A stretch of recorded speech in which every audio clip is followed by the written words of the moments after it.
Gents, we're ready to rock and roll this joint. Accelerating your business. How's that going to happen? Let's find out. Good. Shut up and sit down. The Business Bros Podcast was created for you. Learn from the business professionals who come to share their stories. Find out what's working in business, on social media, what's hot and what's not, straight from the mouths of successful entrepreneurs out there doing the real work. And now, welcome to another episode of Business. We got the fire going on. Yeah. In San Diego. Ham, take it away. A heat wave in San Diego. We're bringing the fire right here. All right, all you business pros. Before we jump into the show, just a quick reminder to please subscribe on whichever platform it is that you're listening to us on today. Give us a like, give us a follow, subscribe, and drop a review, and help other like-minded business owners find value from our awesome guests while we rise up in the podcast rankings. And if you want to be a guest on the show, I missed that last part, we will really appreciate it. And if you want to be a guest on the show, we'd love to have you on and learn from you as well. Go to www.businessbros.biz/podcast guest. Schedule your time slot. Don't forget to follow us on all our social media at Business Bros Pod. Ladies and gentlemen, we are so excited and so honored to bring another incredible guest on the Business Bros Pod. Our guest today is the preeminent advisor to CEOs who want to safeguard their businesses and their lives from unpredictability, establishing strategic partnerships that empower them to never again worry about growth.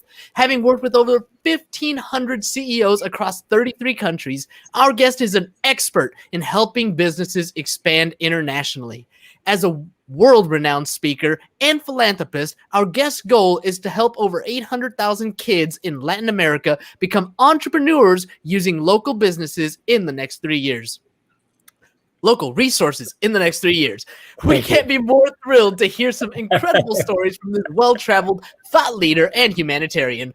Joining us today out of the great state of Texas, the CEO Confidant from Divine Human Ventures and Wisdom for Kids. Welcome to the show, Angel Rebo.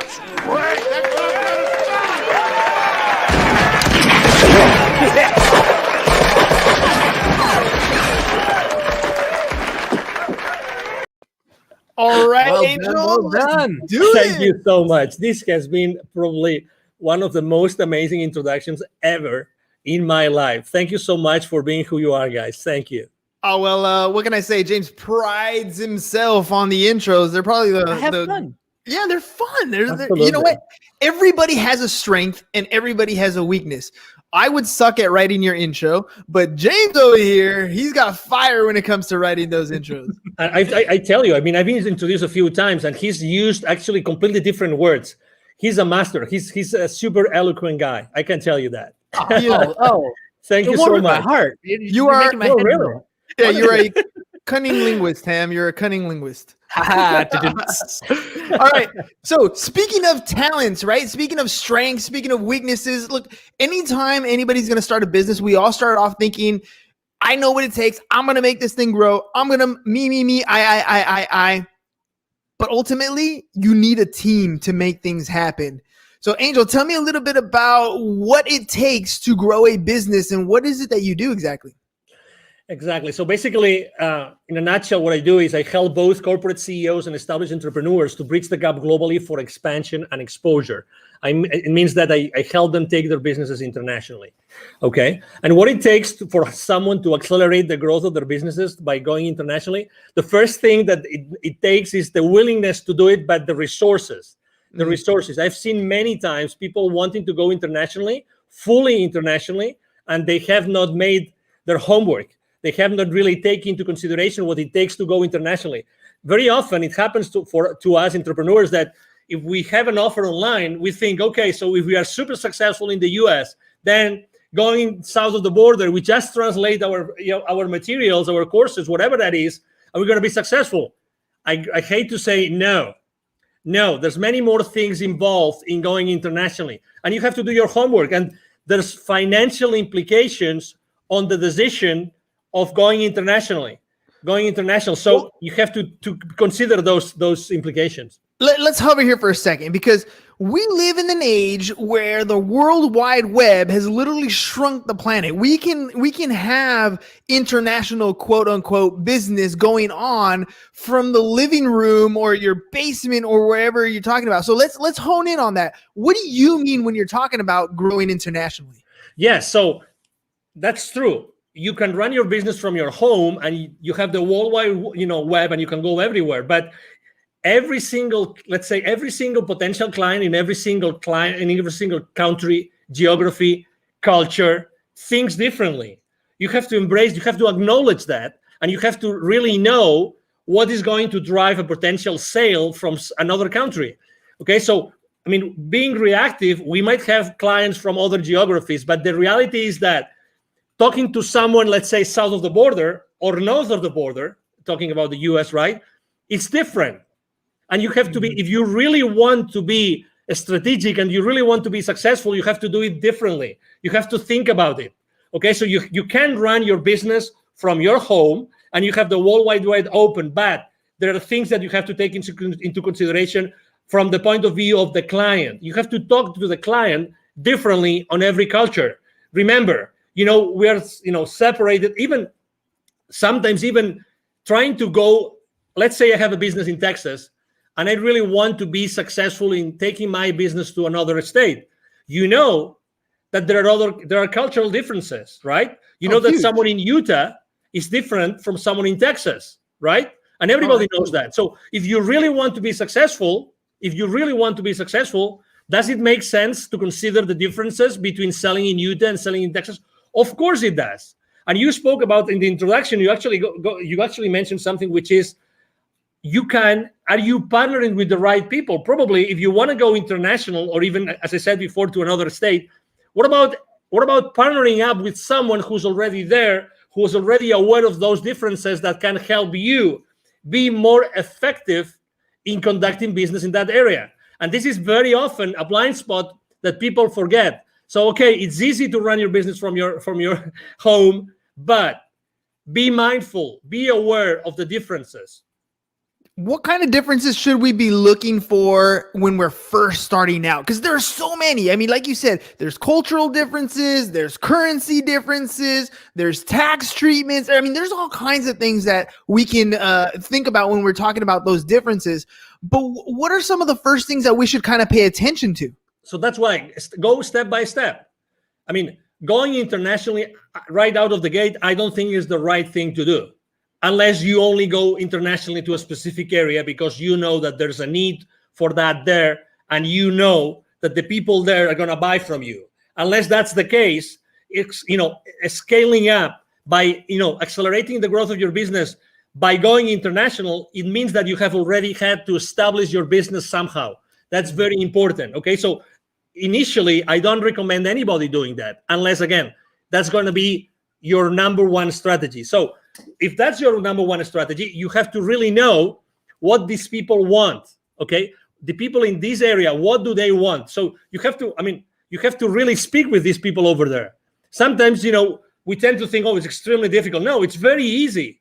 Reach out. There's social media again, and you can go in social media and you can start talking to people who live in that area. It's really simple. There's something in the entrepreneurial world, in the startup world, there's something called a minimum viable product. You've probably heard this thousands of times, right? Mm-hmm. So when you start your business, you probably have a minimum viable product or service that you want to offer to your audience, right? So the first thing you have to do is, if you want to go international, start talking to your audience about what you want to do. And I start asking them, hey, if I was to launch this product, sell it there, or this service, would you be willing to buy from me? And what would be the kind of service or product that you would buy from me, in that particular, area of expertise that I have? So that's the first thing. Talk to your market early on your business strategy. And sometimes, and I think that's probably, we are all to blame, for this, which is we try to be perfectionists. We try to be like, we have all the responses, all the answers before we do anything else. There's one business mantra. There's one mantra I use with every single one of my clients. I've been using for the last 5 years since I started my own business, which is take imperfect action now. take imperfect action now. Hey, don't worry about anything else. You only need yourself, and you need to start reaching out to the people in the market, in the place where you want to start selling your products or your services. That's it. Start talking to them and start making mistakes.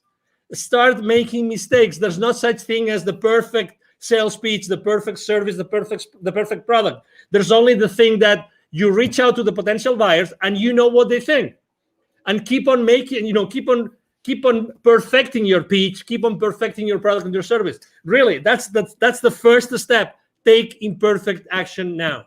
I love that. I love that because it's absolutely true. I talk about that all the time about taking action, and you have a choice. You can do it or you cannot do it. And I think the people who sit back and try to wait till it's 100% perfect are the ones who struggle. I forgot what book I read it in, but they were talking about, I think it was Mentor to Millions. And what they were saying was most successful people wait until they have about a 70% of a plan, right? After that, they put it into action because there's nothing else you can predict. At that point, you have something that's viable that'll take you in the direction that you want to go. Will it get you to the destination? Probably not. But you're moving forward and you're not stagnant and stuck in one particular situation or at worst, not taking any action, right?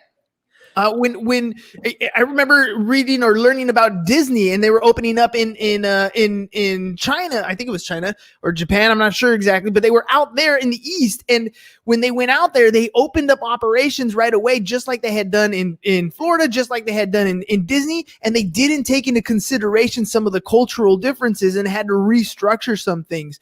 So, acting on a plan is first and foremost. When you're talking to CEOs or different people who are ready to take that next scale, right? What's some of the fears that they have or some of those hesitations that prevent them from taking action? Well, it's always uncertainty. When you're stepping into, uncharted territories, everybody is, okay, is that going to work? How long is that going to take? There's always uncertainty. But again, there's uncertainty in everything that we do in life. So, and we still take action. So the first thing is uncertainty. And they need to know they always ask me, what are the chances that this kind of service or product is going to be successful? And I would like to share something. And this piece of information, it came from, there's the number one entrepreneurial program as far as college degree goes in the country is from a school in Massachusetts called Babson College, okay? Mm-hmm. They're very well known. You probably heard of them. Consistently, the number one entrepreneurial program, actually not only in the country, but in the world most of the time. Okay, so I was talking to the director of the accelerator, and that was 4 or 5 years ago. And she was telling me, Angel, 5 years before, so 10 years ago, it would take probably a few $100,000s for any technology, any startup to make a difference in the world. I'm talking about 5 years ago. Today, 5 years ago, only $15,000 to $20,000 was the amount of money that some startups had as a seed money to start disrupting the world. The point I'm trying to make is more and more often we see that the amount of money needed to make a difference in the world is lower and lower, is smaller and smaller. So what's the difference? The difference is that today there's so much technology out there that we can scale up any service or any product in the market like fast, like really, really, really fast. So again, going back to the same thing, take imperfect action now. Take imperfect action now. You really don't need so much time or so much money. What you need to do is to make sure that you start proof testing your value proposition, your product or your service in the market as soon as possible. So you can start burning, those early stages, and you can start, perfecting your product and your service. And you realize that, and you eventually see, you see the future with a level of uncertainty which is much higher. Again, to your question, it's uncertainty, but how do we lower the level of uncertainty? It's just by taking action, by start connecting with the market and start exposing our value proposition in the market. You have a ton of energy, and I love that because Thank you know you. when people come on the show, it's not always as exciting when the other person doesn't have energy, but that Thank you. fuel comes from somewhere, right? Yeah. Why did you get into this particular space? I mean, it sounds like Thank you're you. ready to take on business and scale things at your own rate, and yet you took Thank a you. different approach. Why that approach? Why what you're doing? Why is it what you're doing gives you so much energy? Well, probably because, well, number one, I would say first of all, because of my father, probably because my father is a super positive guy. Extreme. I mean, back in Spain, he's right now 80 years old. He's going to be 81 this year, alive and kicking. He's still working on business. He's always been like that model for me, like always super positive. He's made a lot of he's set up and grown a lot of businesses, both nationally and internationally. He's made a lot of mistakes, but you know what? He was always in that mood, always. And every time he was being asked, he was always, his first statement, he was always, I am so blessed that I have been able to help these hundreds of families, these hundreds of people with the families behind them. And that's the legacy. That's his legacy. So I think that this, flame that I have inside of me is because I really like to share my experience with people. And I was born to do this. I was born to, originally, both my mom and my dad come from very humble origins, really humble origins. Still my family has a ranch in the north of Spain. That's where we come from, the Rebel family, but that doesn't mean that I couldn't do many other things. So I always had this flame inside of me of leaving a legacy, of teaching others. I love teaching. I love training. I love sharing my experiences. That's why I'm so involved with the local community here in Dallas. I'm invited to, the startup weeks, startup weekends. I'm invited to be jury sometimes. I'm very involved with business incubators and accelerators here, just because I like to share. I like to share, and it's a decision. It's a decision. It's my decision if I wake up in the morning and I show up to the world in one way or another, and that's my decision. That's my option. That's who I am. It's a Friday evening, right? I have had so many calls this week. I have talked to so many people. I've had so many face-to-face meetings. But you know what? I am loving this interview, and I could be, and right now, if you told me, hey, Angel, you have to mentor, 20 people in a coaching call within 30 minutes, I'm gonna do it. I'm not gonna lie to the audience. How long ago did you offer me to be on your show? True. It was yesterday evening. So Exactly. less than 24 hours. Less than 24 hours. And I was super excited. I said, yes. You know why? Because I always say, why not? Why not? If there's a single person in your audience right now who can benefit from what I'm saying, oh my God, the day has paid off. The chance has paid off. The possibility that you guys have offered me has paid off. What is the core? What is the core of the CEO Confidant? Like, what is it that you're trying to achieve? Your mission in the business to have that can help more and more entrepreneurs get to the level that they want to get to. Thank you. For me, it's always been connecting the unconnected. And actually, I'm going to tie this to my nonprofit, connecting the unconnected. I've always, obviously, as you can imagine, I'm so grateful to God that He gave me this energy, this passion that I can, I have been able to help a lot of high-level executives throughout my life. That's a blessing. Probably this energy has helped me a lot. But this has only helped me enough as far as this helps me to make the world a better place. Okay? That's why, it reached a point in 2016 in which it was very clear to me that I had also, the reason why I had lived in Latin America for so many years and I had done business in Latin America for so many years is because I had to be exposed to those areas where so many underprivileged kids live. And you know what I'm talking about. I'm talking about in Latin America alone, in 2012, according to UNICEF numbers, 81 million kids live in poverty. 81 million kids. 22 millions don't have drinking water in their house. 22. And that was 2012. Can you guess after COVID? Can you guess what happens? How many millions right now? Significantly worse. Exactly. So, and that means the total population, so that you have you have a frame of reference. the total population of kids in 2012 in Latin America was 170 million. 170 million. Okay, 170 million. So put that in perspective. So right now, probably it's going to be 90, maybe 100 million kids in Latin America who live in poverty. Yeah. So that's why, what's my mission? I've always feel that I keep on developing and helping so many high-level executives and established entrepreneurs, because at the end of the day, what I have to do is I have to be able to have so many stories, and I have to be able to connect all those high-level executives with those entrepreneurs that have still so much to learn. And I know that if it's not me, who's going to teach them entrepreneurship? Who's going to inspire them? Who is able to bring all those lessons I learn every single day with these so powerful CEOs? Who else is going to take them to those kids in need? So that was my answer. Yeah, no, that's a beautiful answer, because you're absolutely right. I mean, we look at what we see in poverty just right in front of us, right? When we drive down the freeway, when we're in our local communities.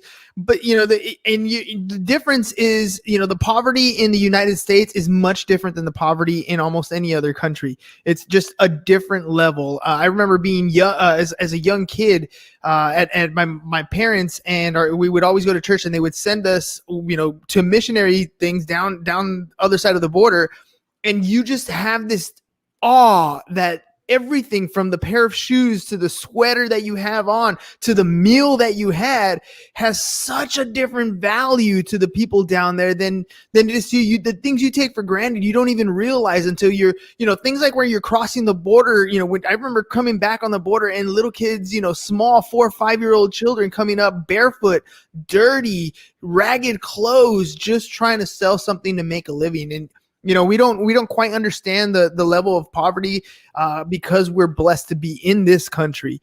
But you're absolutely right.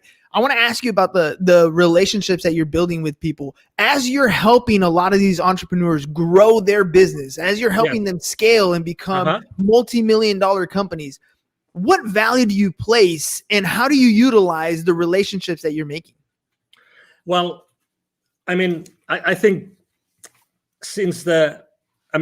believe it or not, I was extremely shy kid, very shy, very shy.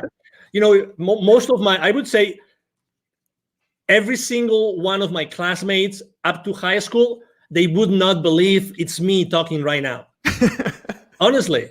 I had to, really, I really had to go to college, and I had to start being involved in organizations, international organizations, and traveling. And so, I know that not everybody is so open and prone to have relationships with people. But again, you don't have to be, someone like me, so, extroverted like me. It's just I think that the most important thing is that you are yourself and you keep the relationship honest and humble. Mm-hmm. Honest and humble, and from that point, I like to use, gratitude, humility, and acceptance as 3 of my top values that I like to share this with my team all the time when we have our weekly meetings and when we have our one-on-ones. Gratitude, humility, and acceptance are 3 very big values for me. So I think that those values help you a lot to develop those relationships. And out from those relationships, it's like, as you know, I'm very active on LinkedIn, and I have very, very large following and very active there. I post every single day, large high engagement from my audience. And it's the same thing when I start relationships with people in there that they don't know me of anything. I start from a very humble way. I'm not the guy that's going to send you 5 consecutive messages as soon as I say accept. I'm not that kind of guy. My connecting message has one sentence, only one, and I don't send a second message. You just wait. Yeah, I just wait, and whenever it's good, and I think I have some value to offer to that person, as if it was you, then I say, hey, as I know that you do this, I think that you might be interested in having this information I just got from someone else. Again, partnering up with, giving the value that someone might need, and if they say I don't need it, that's okay, and that's fine. That's why a value download on people. I don't really believe in downloading things on people that they don't really need. So that's why I always keep my connections online as much human as possible. And when I left corporate America, I had like 800 connections. Right now, I have almost 27,000. Well, let me ask you about that, because you said, when you were younger, you were an introvert, and now you're very extroverted. What was it that pushed you to that next level? There's so many people out there that are introverted, and they know they have to have better relationships. They know they need to pick up the phone and talk to people. They know they need to be more extroverted, but they can't get across that point of actually making those connections. What pushed you to that next level? That's a great question, because probably I wasn't allowing myself to be myself. I was not standing on my own power. I thought that I had to fit in, and I wasn't socially enough. I wasn't enough. No, really. Because I thought that what I was standing up for wasn't enough to be just myself. So I had to be hiding, behind anything else or anybody else, until I realized that, oh my God, what I'm saying makes sense. So it was a gradual process. It wasn't just like, oh, tomorrow I'm going to be extroverted. And so I was fascinated by something, which was, in my case, in college, because I told you I started to bloom in college, which was becoming or being the leader of an organization, but being like the leader, but the leader behind the scenes, right? Not the leader like showing up all the time. Wizard of Oz. So sometimes, so at some point, I had no option but to be in front of a lot of people. And then suddenly, everything was going well, and I was, leading that organization in my college and everything. But there were issues. So I have to tell you that realizing that not everybody is going to like me actually helped me to be stronger. I realized that I didn't have to fit in. I realized that I have to be myself and always be myself. So I had a completely 100% certain place where I could go back and pull up the rest of my life. You know what I mean? Yeah. If you're pretending to be someone else, you don't have that place of safety. But when you're always yourself, when you're always standing on yourself, on your grounds, then you have that place of power. And I have to also tell you, I remember the most dramatic situation in my life was actually that I got married. My first marriage was in 1996, still in Spain. And I unfortunately didn't work out, and I only was married for 5 months. Oh. And I'm not gonna disclose the circumstances, but let's say it was like being backstabbed, like big time. And I got married with my college sweetheart. Oh, come on. Now you're leaving all the meat on the bone here. Now we gotta know what's going on. No, but let me tell you, I remember as if it was now. I had to drive back. When I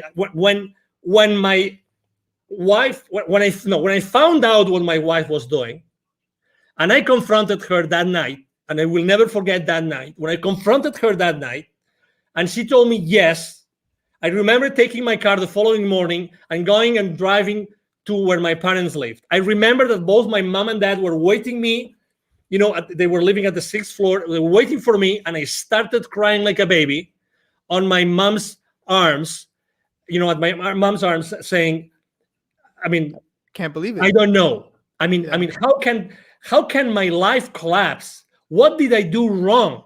I had the car, we had an apartment together. We had all those projects together, the perfect job. We had this beautiful house in the mountains to go to ski. Everything was perfect. But suddenly, boom, so you thought. Boom, and not even 1 year, like 5 months, 6 months. I felt betrayed. You name it. I tried to save my marriage, and I immediately said, okay, let's go to a counselor. But unfortunately, the other party wasn't there. So I said, okay. So the rest of my life starts here today. Yes. And then, you know what? 1 year and a half later, I had already left Spain for good. And I have not been back to Spain, but to visit my family. Again, it's the realization of I have to be me. And I am strong because I don't have to fit in with anybody else. I have to be myself. And that's my foundation. That's my essence. And I will build up the rest of my life because of that. Had I not taken that decision, we would have never had this conversation, you and I, today. You know that I want to say I love that story, but I kind of, it's not quite the right thing to say. But the fact that you accepted it at the end, right? The heartbreak, the pain, the agony, what you're going through, those are feelings that you're going to have. But at some point, no matter what happens in your life, good, bad, or indifferent, you have to accept that tomorrow the sun's going to rise. Tomorrow is another day. And every day you have that choice to make something happen. You can dwell in it. You can live in it. You can wallow in sorrow and feel sorry for yourself for as long as you can. But every day that happens is another day that you're not fulfilling whatever dream is that you want to achieve. You're hurting yourself by allowing yourself to live in that position for too long. Feel it, hurt it, learn from that mistake. But you need to make a choice and accept that it happened. Totally. Otherwise, you're never going to move forward.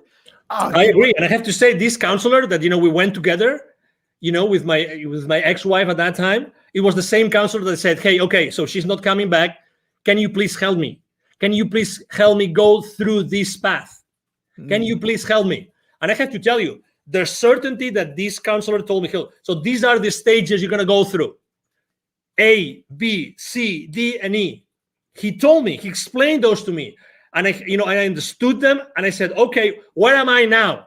And he told me, no, it's a good question. It's a good question. Yeah, of course. So you are here. Okay. Typically, what do you see in your practice? How long is it going to take for me to get to the final, destination of this, of this, whatever it is, right? Of this journey. He said, well, it's up to you.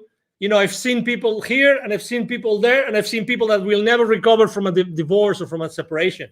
Okay. Mm-hmm. So I kept on going with him. I kept on having, again, I asked for help. God bless. That's something I obviously, in any facet in life, ask for help, look for help. Always. There's always going to be someone that can help you. Always. The only scarce resource in your life is time. Yes. Get over any situation, any challenge with the help of someone that's been there before. Do that. Don't hesitate. It doesn't matter. Money comes and goes. Do that. And oh my God, after 6 months of my separation, guess what? Guess who came after one of my, I just finished one of my swimming practices. I love swimming. Guess who came to say, I would like to come back together? Who was going to say? I'm not going to say, but you know the story, right? You know the story. And I said, unfortunately not. I don't want this to happen in the future when we already have children. I don't want that for my life. Decision made. Imperfect decision. Don't know what the outcome was going to be, but you weren't going to do it again. No. Oh man, Angel, that's, I love that, the whole idea of time scarcity, right? You only have so much time in your life. And yes, ladies and gents, you're going to feel uncomfortable when you're going to make a decision. You're not going to know the outcome. It's going to be scary. It's going to feel weird, but do it anyways. Do it anyways, because there's only two types of regret that you're going to have when you're older. And one of the biggest ones, the worst ones, is when you're 98 years old and you are incapable and you're out of time to have that regret to worry about. So take the action. You might make a mistake and it's okay. There's always a way to correct, but take that action. Angel, before we head out, let our audience know if they want to work with you, how can they get a hold of you? Absolutely. The first thing is, it's very easy. Send me an email. I have a team behind me. We all work together. We will always respond to you. My email is very easy. My email address is angel@angelrebo.com. I'm going to spell it for you. ANGEL@ANGELRIB as in boy O.com. That's the easiest way. If you want to know, what I do, what I stand for, you can go to LinkedIn, Angel Rebo, the CEO Confidant. And you will see me there every single day posting. I post a lot of personal stuff because I think it's important for everybody to know, what I think is important for me. And obviously, I would like to help you. And needless to say, thank you very much, guys, for being so kind with me and allowing me to be today on your show. Hey, man, thank you for coming on last minute. Thank you for sharing, being vulnerable. I honestly believe that some of these stories that we have in our life, some of the worst stories in our life, make the greatest connections with people. So thank you very much for sharing some of your worst times with us. I connected with you. I'm sure there's a lot of our listeners that connected with the same type of story. Thank you. All right, ladies and gents, it is Friday, but we'll be back because Monday's going to come right around the corner. So that's all we got for you guys today. Have a great and safe weekend. Peace. And we're out. Thank you for listening to the Business Bros Podcast. Are you looking to get more clients or to increase your income? Hernan, the business bro, can help you generate referrals through the power of podcasting. And James, the insurance bro with Pipeline Insurance, can help you effectively add insurance to your existing business. If you are ready to create wealth today and generational wealth for tomorrow, email businessbros@csfirst.com to schedule a free consultation or join the Business Bros Network, www.businessbros.biz.